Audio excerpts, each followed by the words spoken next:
इंस्टाग्रामवरून ओळख करून 10वीच्या विद्यार्थिनीवर अत्याचार केल्याची घटना घडली आहे। छत्रपती संभाजीनगर शहरातील ही सगळी धक्कादायक घटना आहे। रेकॉर्डिंग व्हायरल करण्याची धमकी देत ब्लॅकमेलिंग केलं गेलं। रेकॉर्डिंग व्हायरल करण्याची धमकी देऊन या मुलीला ब्लॅकमेल करून तिच्यावर अत्याचार करण्यात आले। चिकलठाणा पोलीस ठाण्यामध्ये आता दोघांवर गुन्हा दाखल झालाय आणि गुन्हा दाखल होताच दोन्ही आरोपी मात्र पसार झाले। आणखी तपशील घेऊया, प्रतिनिधी सचिन जिरे आपल्याशी जोडले गेलेत त्यांच्याकडून। सचिन, हा सगळा नेमका काय घटनाक्रम आहे त्याविषयी सविस्तर सांगा, आणि दुसरं म्हणजे आता हे जे पसार आरोपी आहेत त्यांचा शोध पोलीस कशा पद्धतीने घेत आहेत?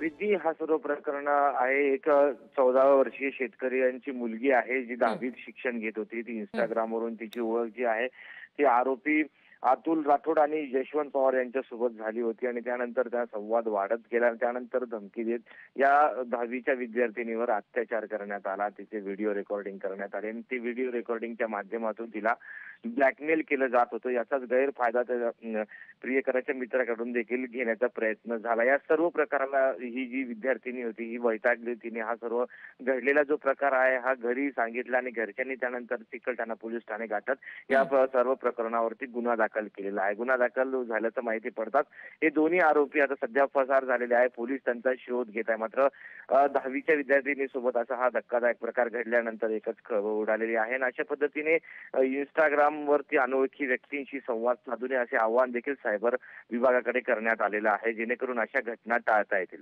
अगदी सचिन, धन्यवाद दिलेल्या माहितीसाठी।